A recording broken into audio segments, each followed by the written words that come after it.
Level 1 begins not with notoriety, but with obscurity, your face printed on a cheap federal notice, pinned between missing pets and yard sales. A crime so small in scale that no one pauses long enough to care, even though 3 separate surveillance angles captured you with unforgiving clarity. You believed the hoodie would shield you, yet a single overlooked camera mounted behind the teller station dismantled that illusion entirely, converting what you thought was anonymity into admissible evidence and triggering federal jurisdiction the moment you crossed the threshold into bank robbery.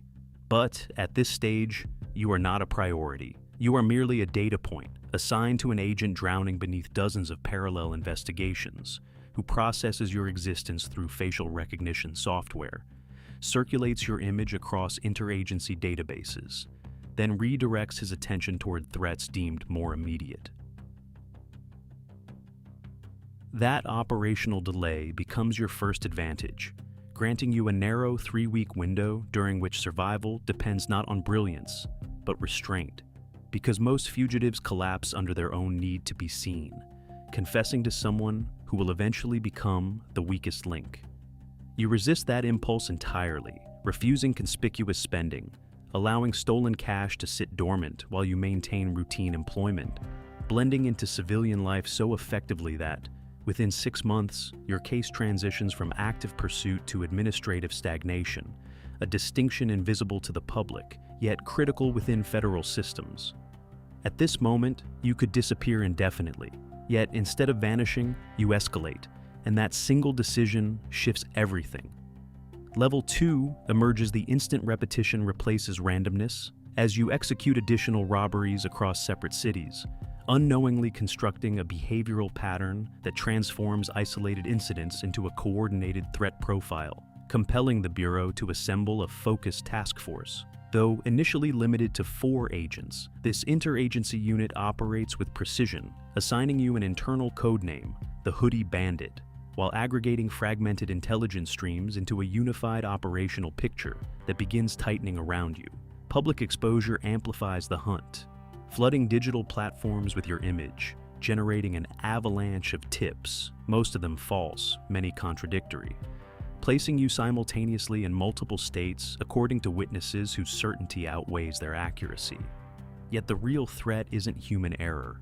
It's your first technological miscalculation, as a routine glance at navigation software places your device within a geofenced surveillance perimeter, quietly logging your presence among thousands of others. That dataset, initially overwhelming, becomes increasingly refined with each repeated reconnaissance, shrinking from thousands to hundreds, then dozens, an invisible filtration process you never perceive, because digital exhaust accumulates silently within federal signal intelligence systems. You adapt superficially, altering appearance, rotating locations, yet fail to recognize that human unpredictability is an illusion and that every variation still conforms to patterns an analyst is trained to detect.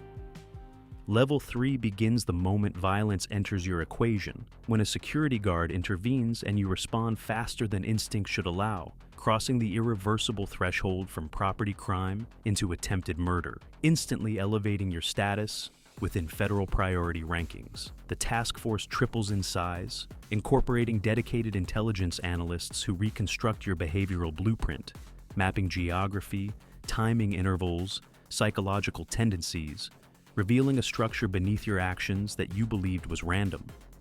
Your identity transitions from internal file to public threat, broadcast across highways and digital networks, accompanied by financial incentives that transform ordinary citizens into potential informants, each motivated by reward rather than certainty. Then comes the fracture point, someone who knows you not by your face, but by nuance, recognizing posture, grip, movement patterns. And within hours of that realization, federal agents are standing at her door, converting suspicion into actionable intelligence.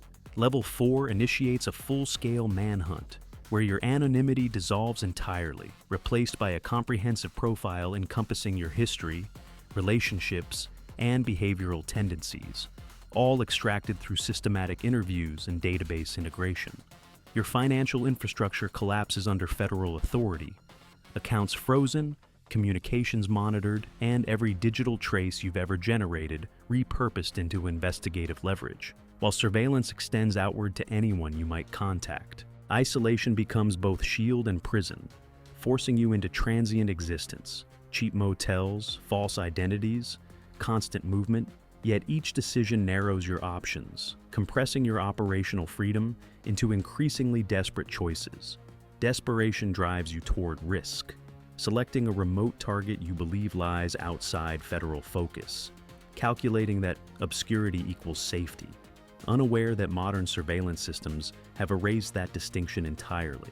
The execution is efficient, 4 minutes, minimal resistance, controlled extraction, but efficiency no longer guarantees escape because the infrastructure watching you has evolved beyond human reaction time. Within 17 minutes, biometric analysis correlates your movement signatures with existing data, triggering immediate mobilization across multiple jurisdictions, compressing response time into a window you cannot outrun. What follows is no longer investigation. It is containment, as coordinated units deploy roadblocks, aerial surveillance, and signal triangulation, transforming open terrain into a controlled grid designed to isolate and intercept. The first visual confirmation, flashing lights across a highway, forces you into reactive mode, and in that instant, certainty replaces doubt. This is not coincidence. This is targeted pursuit. Level 5 strips away infrastructure entirely, reducing survival to physical endurance as you abandon transportation, retreat into winter wilderness, and attempt to outpace a system designed to function without fatigue. Each decision becomes survival calculus: fire for warmth versus visibility, food rationing versus energy depletion, while environmental exposure begins eroding your physical capacity faster than any pursuing force. Temporary refuge offers illusion of safety, yet even stillness generates suspicion, as subtle irregularities attract attention from those who understand normal patterns within their environment. Tracking units convert your movements into a tangible trail, amplified by canine units capable of following scent across miles, neutralizing terrain advantages you believed would protect you. Aerial surveillance eliminates concealment entirely, as thermal imaging penetrates forest cover, reducing your presence to a heat signature that can be tracked with mathematical precision. Physical failure becomes inevitable: injury, exhaustion, hypothermia, each compounding until movement itself becomes impossible, transforming escape into surrender before you consciously accept it. Capture unfolds with overwhelming force, commands shouted through chaos, your final decision defined not by strategy, but by instinct, the understanding that resistance equals termination. The aftermath is procedural, almost indifferent. As charges accumulate into decades, evidence presented with clinical certainty, and legal negotiation reduces your future to numerical outcomes within federal sentencing guidelines.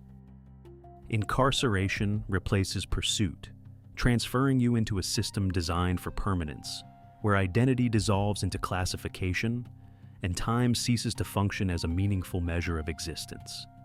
Decades erode individuality, reshaping you through routine, isolation, and institutional rhythm until the person who committed the crime becomes unrecognizable even to themselves. Release does not restore freedom. It reveals displacement as the world evolves beyond your understanding, leaving you navigating a society that no longer aligns with anything you remember. And as you attempt to rebuild from nothing, the system that once pursued you continues uninterrupted, replacing your face with another because the pattern never ends, and the mistake you made is never unique.